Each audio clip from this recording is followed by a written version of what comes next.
Nós vamos conversar hoje a respeito dessa questão. Nessa vida corrida que todos nós vivemos, para que acreditar em Deus?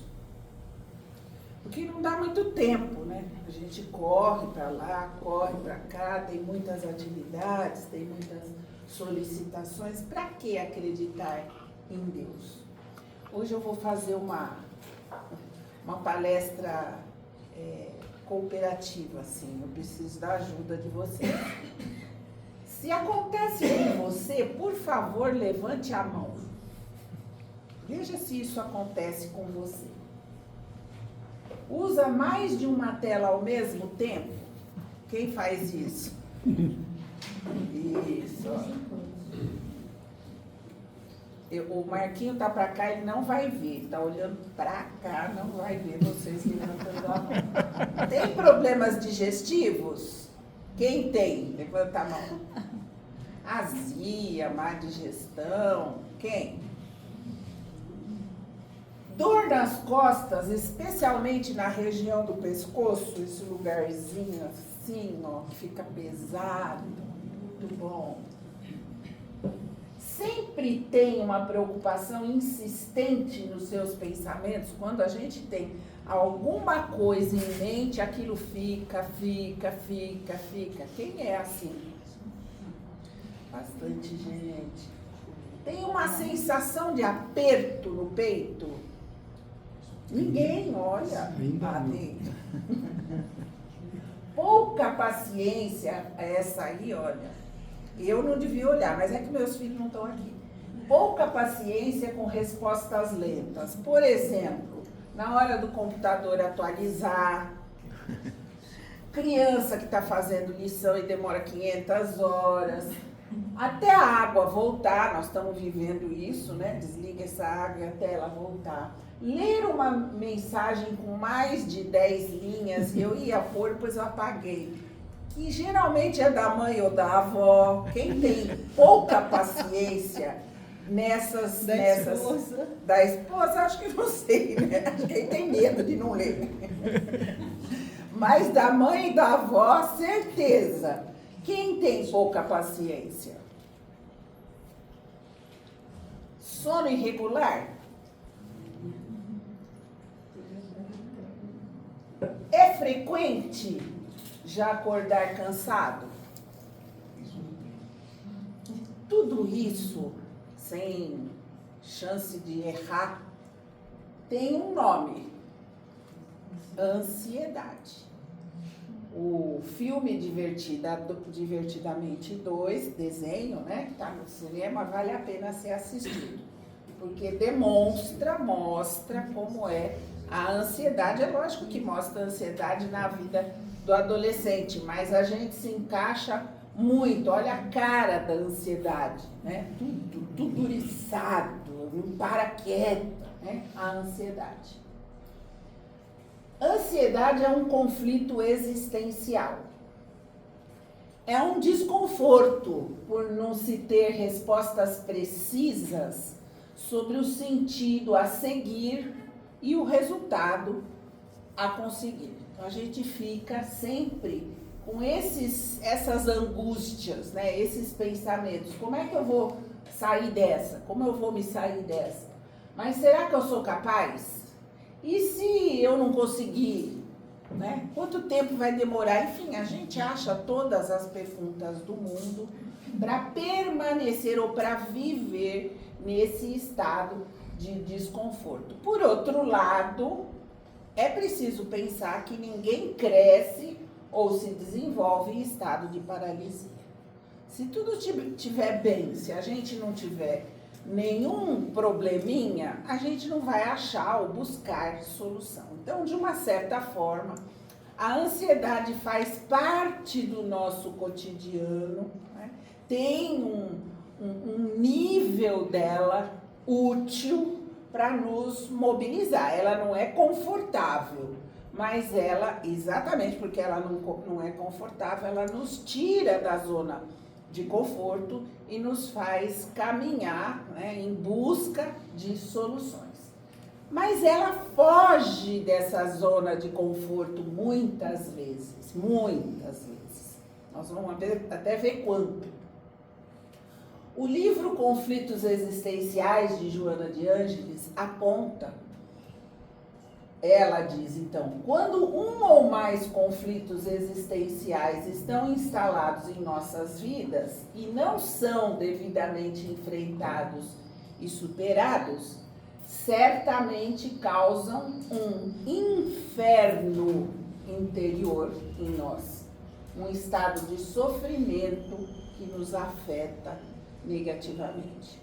Joana escreveu, através da psicografia do Divaldo, esse livro até quando o livro Céu e Inferno estava completando 160 anos. Era exatamente um livro que homenageia ainda o livro Céu e Inferno. Então ela diz isso, quando qualquer conflito existencial se instala em nossas vidas, pode ser mais de um, inclusive, né, causa um estado de sofrimento que nos afeta negativamente. Como eu disse, um certo desconforto. Mas esse sofrimento, dependendo de como nós reagimos a ele, nos destrói ou nos reconstrói. Ela afirma isso. Então, dependendo de como nós vamos enfrentar aquele desconforto, nós podemos aprender.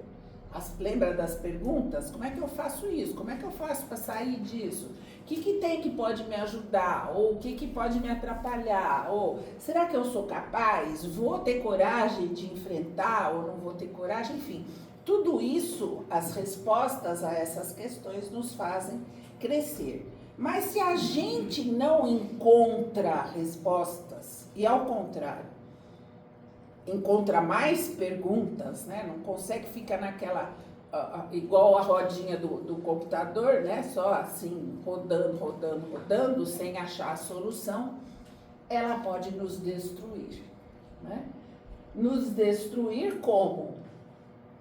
Muita ansiedade gera questões físicas, né? Doenças físicas que agravam a nossa condição de responder, porque a ansiedade necessariamente não desaparece, mas diminui a nossa possibilidade de responder adequadamente a ela.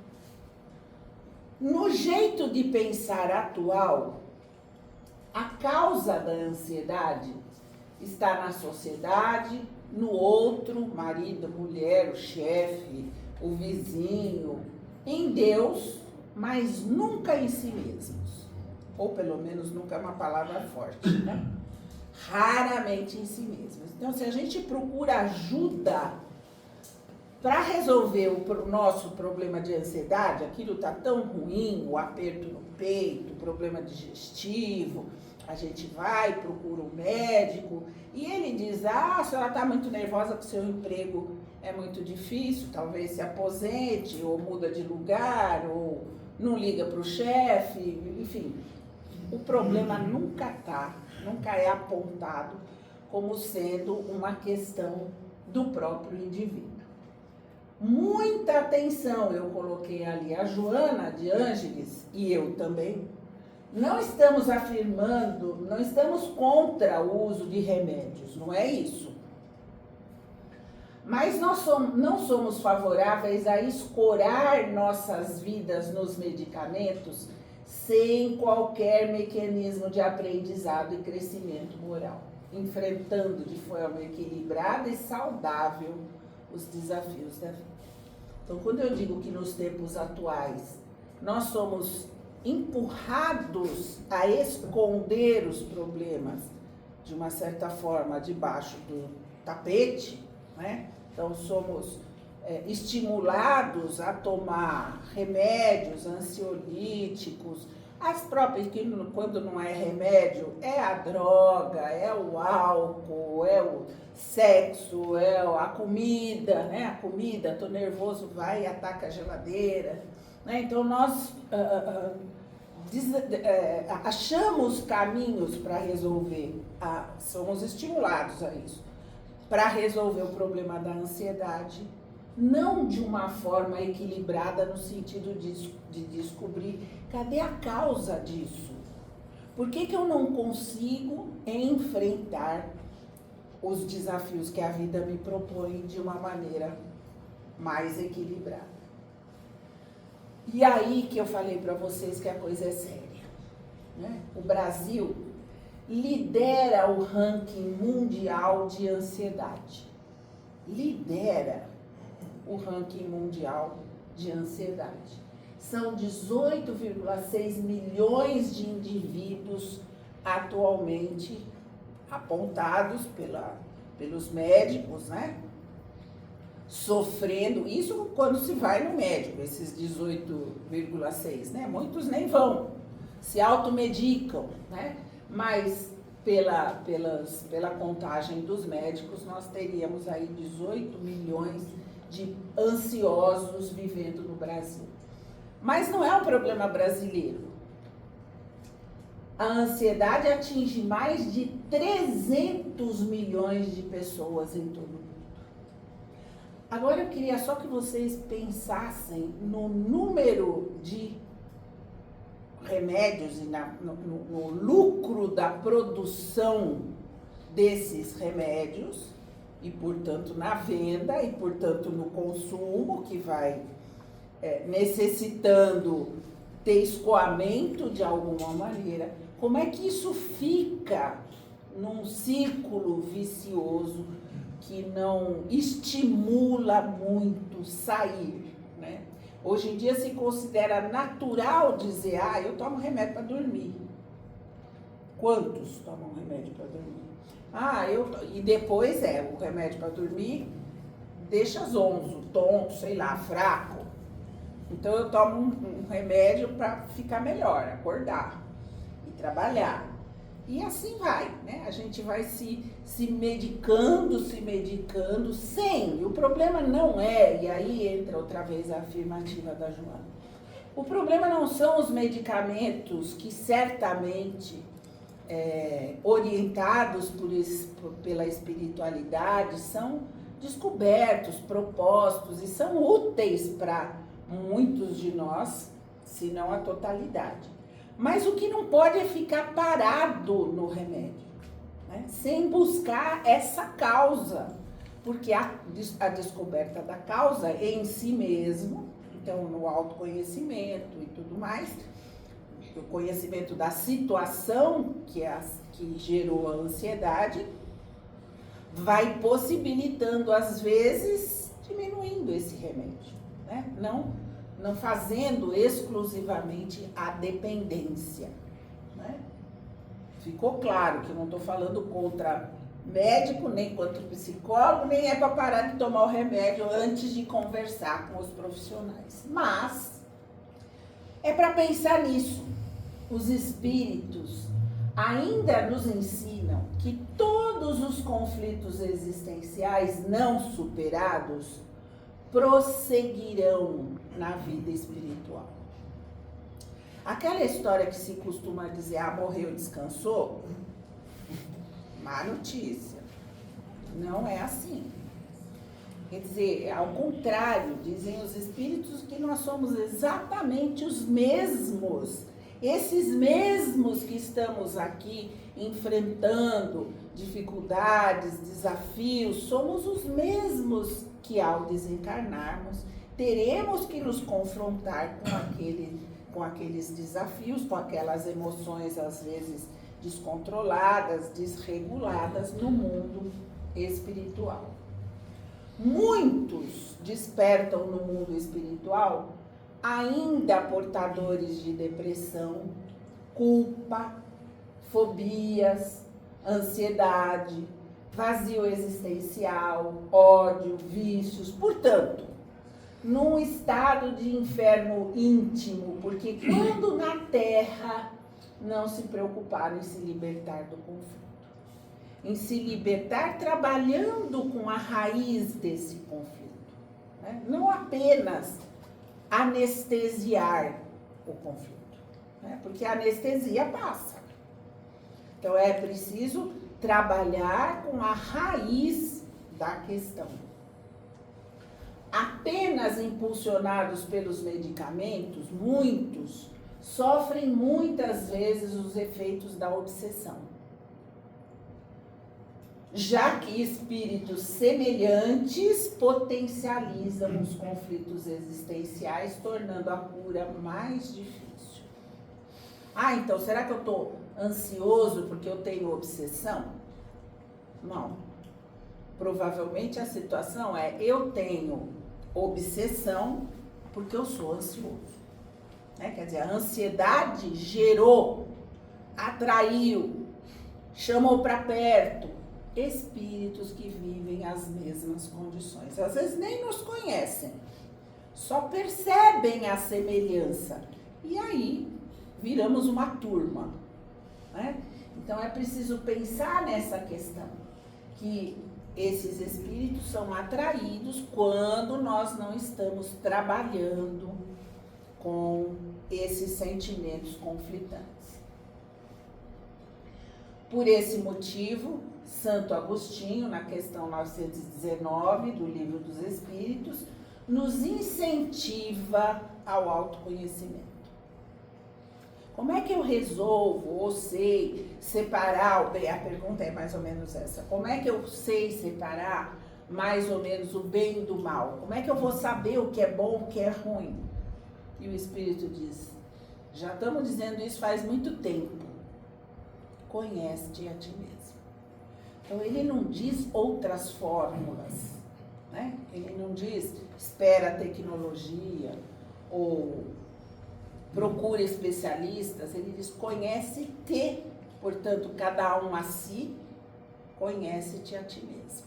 Então, o autoconhecimento é essencial. Até onde eu posso andar sem preguiça, sem escamotear a ação, até onde eu sou capaz de enfrentar as situações e viver, achar uma condição melhor para resolver os meus problemas. E aí a gente pode perguntar, mas onde é que está a causa, afinal das contas? A raiz dessa ansiedade está onde? O Espiritismo é considerado consolador, que é considerado consolador, ele propõe, tá? Se a causa pode ser aliviada, o Espiritismo dá uma dica de como aliviar. Conviver com as dores da terra, cultivando as propostas do céu.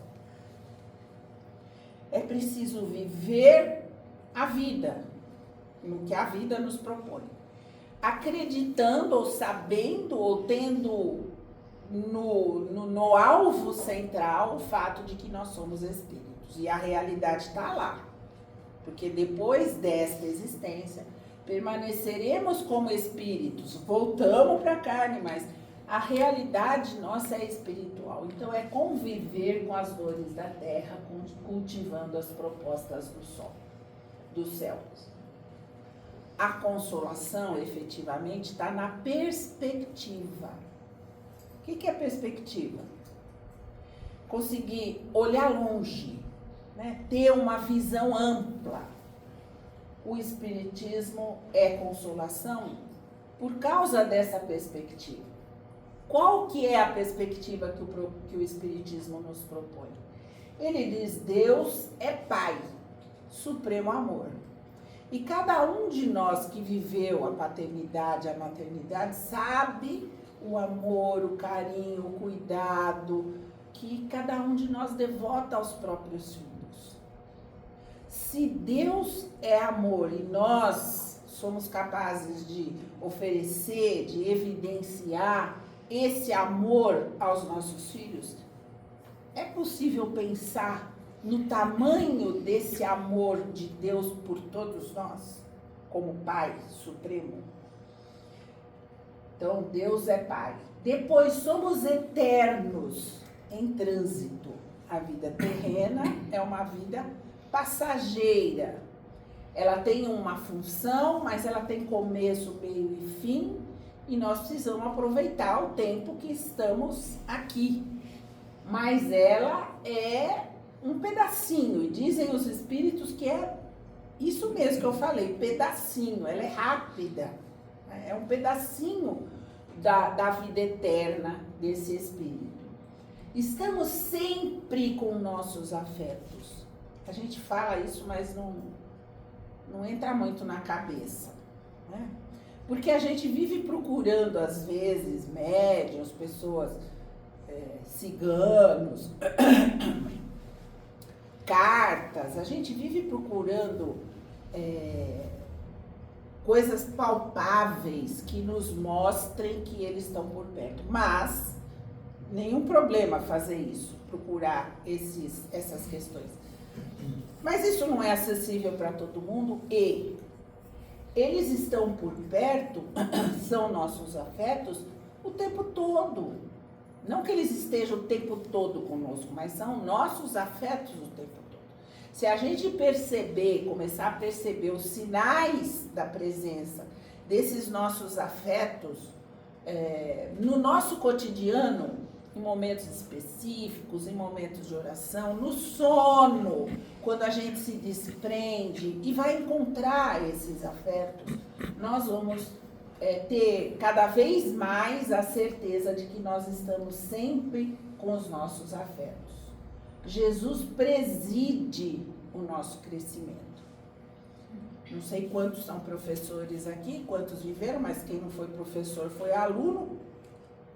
Sabe perfeitamente que na escola a gente se reúne, a gente discute o que nós vamos ensinar, o que é bom, o que não é bom, o que já aprendeu, como que dá para aprender melhor, enfim, se programa para que cresça a criança, o adolescente, o aluno cresça. Jesus preside o nosso crescimento.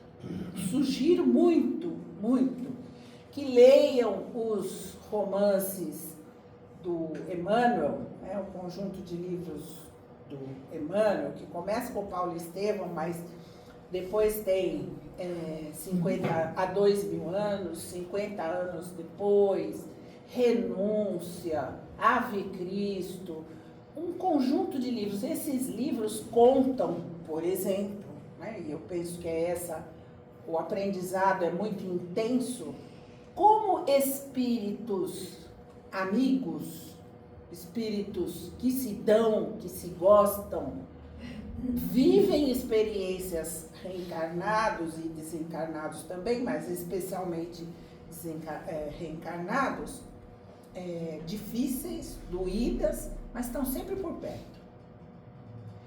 Então, espíritos que se juntaram e pensaram e fizeram com Cristo um pacto.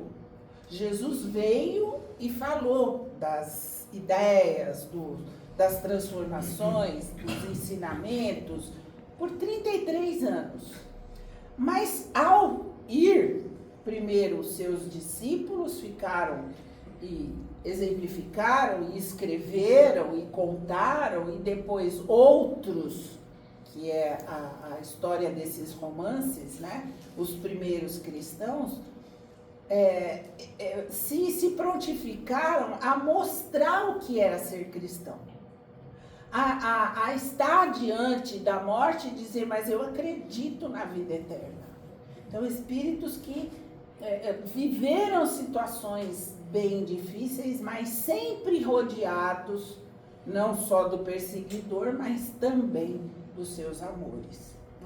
Então, é preciso que a gente tenha essa confiança de que nós estamos sempre próximos dos nossos afetos e que Jesus preside o nosso crescimento. A Terra é, no final das contas, uma bendita escola. Então, nós estamos a cada encarnação planejada, organizada, vindo para aprender. Nossa tarefa é conhecer, sentir e viver. Tudo isso. Tudo que não é tanto assim, 5 pontos essenciais que nos ajudam na perspectiva. Deus é Pai, somos espíritos eternos, estamos em trânsito, os nossos afetos estão conosco sempre, Jesus preside o nosso crescimento e a terra é, então, uma oportunidade de aprendizado como bendita escola. Eu vou propor que a gente viva uma sensação disso, que cada um de nós feche nesse momento os olhos e pense um pouco numa imagem semelhante a essa que estava projetada do abraço de Jesus. Como seria? Imaginem, pensamento é força. Imaginem como é ser abraçado por Jesus. E nesse abraço receber essa informação que tudo passa. E que cada um de nós está indo bem. Nós estamos conseguindo aprender tudo pelo qual nós estamos vivendo e passando. São situações que nos fazem estar melhor como espíritos eternos. Podem abrir os olhos. Diz Paulo, atribulados, mas não angustiados. Perplexos, mas não desanimados. A gente pode viver aquelas 5 propostas da perspectiva, que a gente pode dizer, mas eu sou tão fraco, eu conheço tão pouco. A ideia principal é essa, dar e doar o melhor de nós. O melhor. Ah, mas não deu para resolver o problema, você fez o que podia. O melhor de você, deu o seu melhor. Era o que precisava. Mas podia ser mais? Por enquanto não. É o que a gente tem para dar nesse momento. Então pensar sempre em dar e doar o melhor de si. Como um testemunho pessoal, né? O autoenfrentamento, porque a gente é preguiçoso, né? Muitas vezes a gente quer que os outros resolvam o nosso problema. E aí vamos buscar solução nos outros. Não, o autoenfrentamento. Um esforço vigilante sem ociosidade, mas também sem exageros ou exigências descabidas. Lembrando sempre que nós somos espíritos em crescimento. Pode-se pedir para um adolescente, que é como provavelmente os espíritos dizem, a nossa fase de desenvolvimento espiritual, nós estamos em plena adolescência. Pode-se pedir que um adolescente resolva todos os problemas sociais ou todos os problemas emocionais? Não, há muito a aprender. Então é preciso que nós, por isso o autoconhecimento, né? Que nós estejamos vigilantes, sem ociosidade, mas também sem exagero ou exigências descabidas. Sem contar, inclusive, com essa ideia de que, errei, chego à conclusão de que o que eu fiz não foi bom. Muito bem, deixa eu tentar. E o que eu fiz naquele momento foi o que eu tinha de melhor. Seja o que for, foi o que eu fiz de melhor. Então, constatou o erro, a tentativa de transformação e o auto-perdão. Por quê? Porque nós estamos aprendendo. Porque o erro ensina. Né? E viver a esperança. Com essa ideia de que tudo passa. A gente passa, não passa passivamente. Né? Não é só sentar e esperar que passe. Tudo passa se a gente estiver operante. Porque se a gente estiver parado, passa e volta para nós. Né? A coisa não sai enquanto você não tem uma pequena resolução, pelo menos. Você acredita em Deus? Quando se pergunta a uma pessoa se ela crê em Deus, a resposta, com raras exceções, é afirmativa. E lógico, aqui, entre nós vamos ter 100% de resposta sim. Cremos em Deus. Mas, por equívoco, o homem atual, desavisado, muitos de nós, preferiu compreender Deus apenas a partir da onipotência. e uma onipotência zangada, vingativa, sectária. A gente pede no jogo de futebol, nós tivemos uma Olimpíada agora, né? Salva o nosso jogador, prejudica o outro. Deus, salva o nosso, prejudica o outro. Deus não é sectário, né? Então, nós temos entendido esse Deus como uma onipotência zangada, vingativa, sectária. Mas você já pensou nas leis naturais ou divinas às quais estamos submetidos? Tem leis? Muitos podem perguntar, ué, mas tem lei? Sim, tem leis. São leis, um conjunto de princípios éticos que orientam o nosso crescimento espiritual. Há leis. Nós estamos submetidos a essas leis. Elas nos guiam na busca de um sentido mais profundo para a nossa existência. As leis nos mostram um sentido de vida. Importante que nós conheçamos. Então, mas se tem lei que podem me orientar a não errar tanto, talvez eu pudesse caminhar de uma maneira mais segura. Essas leis constam do Livro dos Espíritos, né, na segunda parte do Livro dos Espíritos, e são lei de adoração, lei do trabalho, lei de reprodução, lei de conservação, lei de destruição, lei de sociedade, lei de progresso, lei de igualdade, lei de liberdade, lei de justiça, lei de amor e caridade. E na verdade, quando nós nos afastamos, nós temos essas leis inscritas na nossa consciência. E cada vez que a gente se afasta dessas leis, a gente se sente mal. A gente não sabe, às vezes, nem porquê, nem consegue respirar direito. Às vezes, viver está complicado, porque eu não consigo achar o caminho.